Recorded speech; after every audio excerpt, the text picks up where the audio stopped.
लक्ष्मीच्या पावलांनी या मालिकेच्या 14 नोव्हेंबरच्या भागामध्ये सरोज इकडे खूप चिडलेली असते आणि कलाला शिव्याशाप देत असते, तिला अद्वा तद्वा बोलत असते आणि आता ती कलाला सांगत असते, तुझ्यामुळे हे सगळं घडलंय। मी माझ्या मुलाला फुलासारखं जपलं, माझ्या मुलाला फुलासारखं जपून त्याला एक साधा ओरखडा येऊ दिला नाही, पण आज तुझ्यामुळे माझ्या मुलाची ही अवस्था झालेली आहे।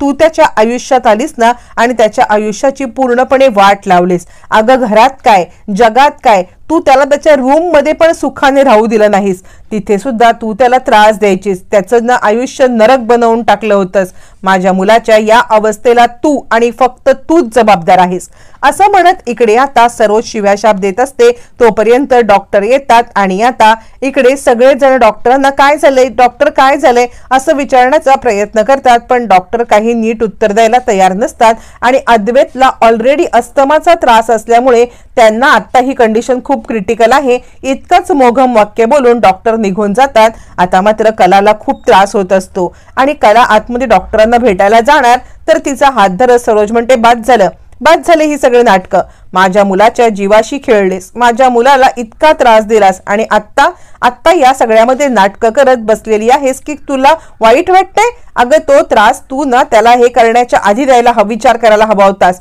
तुझ्या या सगळ्या गोष्टींच्यामुळे आता न तू अद्वैतला भेटायला आत गेलीस ना तर खबरदार, असं म्हणत कलाला शिव्याशाप देत तिला बोलत इकडे आता सरोजचं बोलणं काही थांबतच नसतं आणि हे सगळं बडबड करत असताना सरोजला चक्कर येते आणि आता सरोज गोल गोल फिरायला लागते, तिला खाली बसवलं जातं आणि सगळेजण तिला आता व्यवस्थितपणे हँडल करण्याचा प्रयत्न करतात, पण कुत्र्याचं शेपूट वाकडं ते वाकडं, कलाला बोलण्याचा एक संधी तिला आता सोडायची नसते।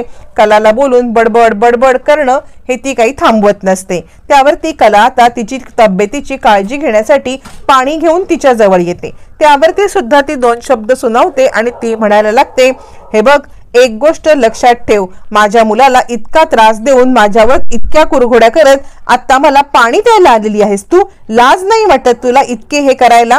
यावरती आता मात्र इकडे ती सांगते की माझा मुलगा ज्याला लहानपणापासून एक हाती मी हँडल केलं, त्याच्या प्रत्येक सुखदुःखात त्याची आई त्याच्या पाठीशी उभी राहिली, त्याला ज्या वेळेला सल्ला हवा होता, ज्या वेळेला मदत हवी होती त्या वेळेला खंबीरपणे एक सिंगल पॅरेंट म्हणून मी उभी होते। त्याचे बाबा असताना सुद्धा एक आई म्हणून आणि एक बाबा म्हणून दोन्ही कर्तव्य मी पूर्ण केली, कधीही त्याला कोणत्याही गोष्टीची कमतरता बसू दिली नाही। ते आत्तापर्यंत त्याला ज्या वेळेला आधार हवा त्या वेळेला त्याच्या पाठीशी मी उभी राहिले आणि आज मी काहीही करू शकत नाहीये। आज माझा अद्वैत या अवस्थेमध्ये आहे, त्याला या अवस्थेमध्ये पोहोचवणारी तू आहेस आणि मी हतबल बसले, मी माझ्या मुलासाठी काहीच करू शकत नाहीये। आज त्याला माझ्या आधाराची गरज आहे, आज त्याला मी तिथे भक्कमपणे उभी आहे, पण मी काय करते, मी त्याला ना वाचवू शकत आहे ना त्याला भेटू शकत आहे। आज ही आई हरली, आज या आई हतबल झाली, असं म्हणत इकडे सरोज रडत असते। तिच्या काही भावना खऱ्या असतात, अद्वैत विषयी वाटणारं प्रेम, तिची हतबलता ही जरी खरी असली तरी कलाबद्दलचा राग द्वेष हे मात्र कोणताही पुढचा मागचा विचार न करत तोंडाला येणारे शब्द ती बोलत असते। तोपर्यंत इकडे आता रजनी येते आणि आबा हे बघा, तुम्ही अशी तब्येतीची हेळसांड करून चालणार नाही, तुम्ही थोडंसं काहीतरी खाऊन घ्या आणि हे ज्यूस पिऊन घ्या, त्यानंतर औषध गोळ्या घ्या।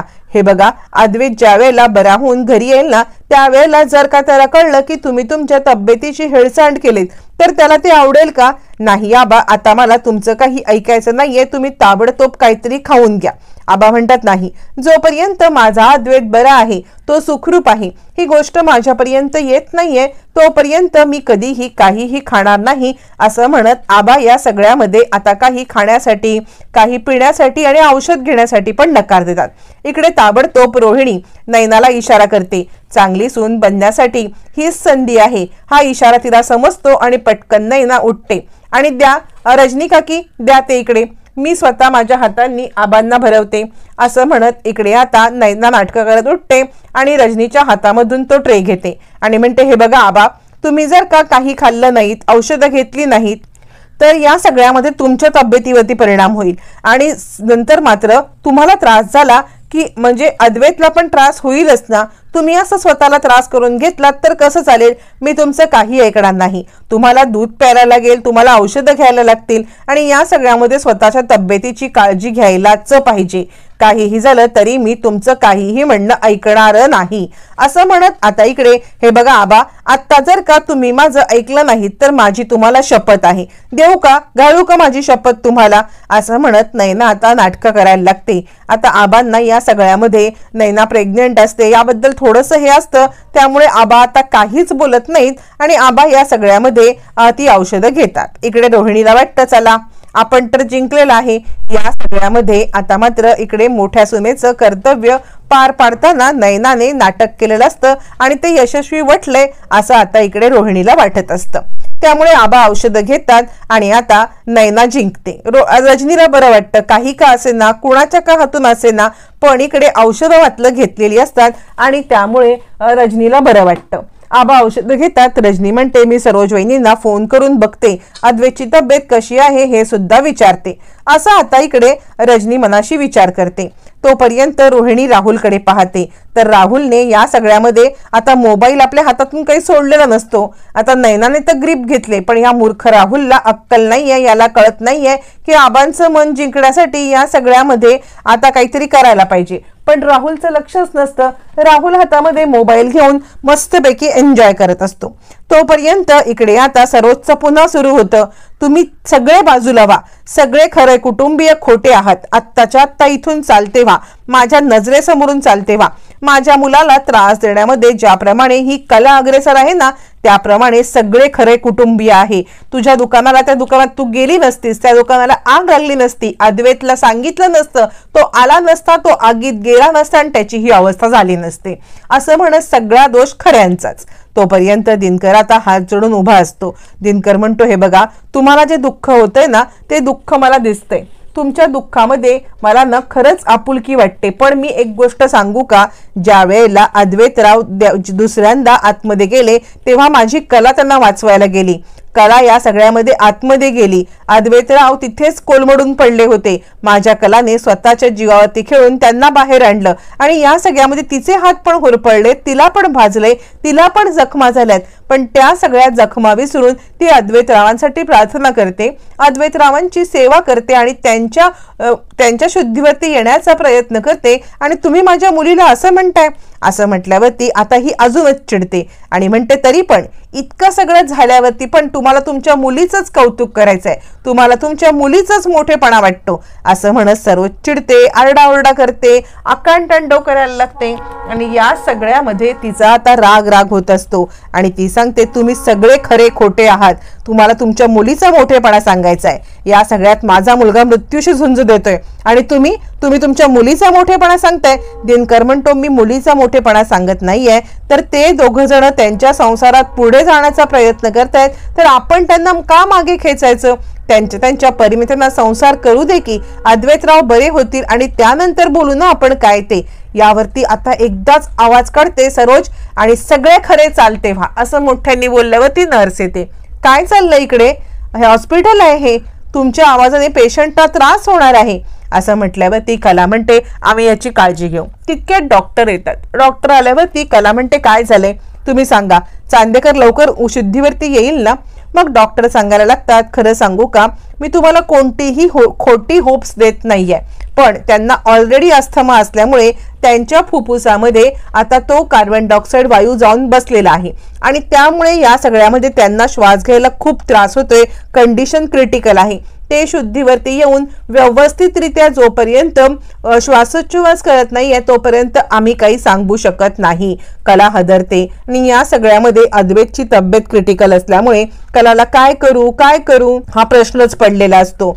तोपर्यंत इकडे आता रोहिणी राहुलला सांगते राहुल काय चाललंय तुझं? अरे तिकडे अद्वैत मृत्यूशी झुंज देतोय आणि तू काय इकडे गेम खेळतोयस. राहुल म्हणतो मला काय करायचंय, तो मेला किंवा वाचला, माझं काय देणं घेणं आहे, माझं त्याच्याशी काही देणं घेणं नाही. यावरती रोहिणी म्हणते माझं पण त्याच्याशी काही देणं घेणं नाहीये, पण आबांची तर आहे ना, हीच संधी आहे अद्वैतची जागा घ्यायला.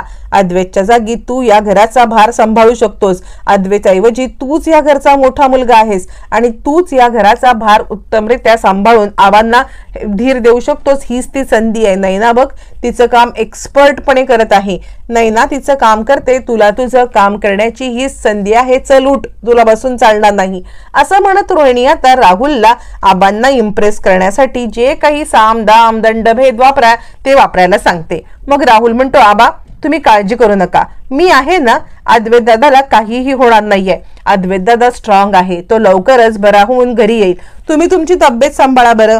हे बघा, अद्वैतला काही होणार नाही. इकडे आबा काही इतके मूर्ख नसतात, त्यांचे केस काही ओघाच पांढरे झालेले नसतात की इथे बसून अद्वैतला काही होणार नाही असं नुसतं तोंडाने गप्पा मारणाऱ्या राहुलच्या मनात काय आहे हे न ओळखणे इतके आबा मूर्ख नसतात. पण कटकारस्थान करून आबांना मूर्ख बनवण्याचा प्रयत्न करणारा राहुल आणि रोहिणी यांना मात्र वाटतं की चला आपण तर आबांना चांगलंच इम्प्रेस केलंय.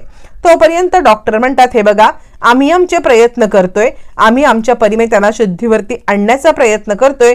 तुम्ही या कन्सल्ट फॉर्मवरती सही करा. कन्सल्ट फॉर्मवरती सही केलेत की आम्हाला पुढची प्रोसिजर करायला मोकळं. असं म्हटल्यावर ती कला कन्सल्ट फॉर्मवरती सही करायला जाते तर सरोज चिडते आणि तिचा हात धरते. गरज नाहीये, माझ्या मुलाच्या कन्सल्ट फॉर्मवरती तू नाही सही कर असं म्हणत ते हातातनं तो कन्सल्ट फॉर्म ओढते. डॉक्टरांसमोर, नर्स समोर, इतर पेशंट समोर चांदेकरांची अशी अब्रू आता सरोज काढत असते की तिला या सगळ्यामध्ये आपण चुकीचं वागतोय, इकडे ती अक्रस्थाळेपणा करतोय याची काडी मात्र कल्पना नसते. माझ्या मुलाच्या कन्सर्न फॉर्मवरती मिस सही करणार असं म्हणत हिसकावून घेतल्यावरती कला डॉक्टरांकडे बघते आणि ती सांगते त्याला अस्थमाचा त्रास आहे.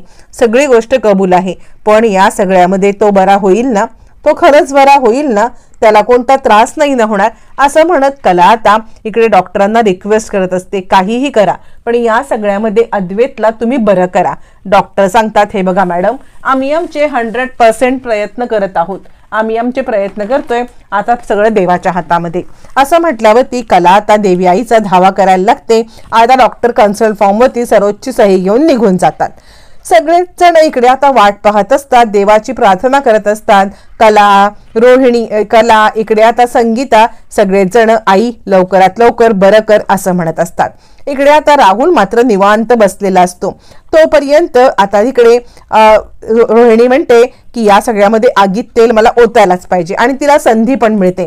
कारण आता सरोज इकडे रजनीला कॉल करते. रजनीला कॉल करून सरोज म्हणते, रजनी मी आत्ताच कन्सल्ट फॉर्मवरती सही केलेली आहे.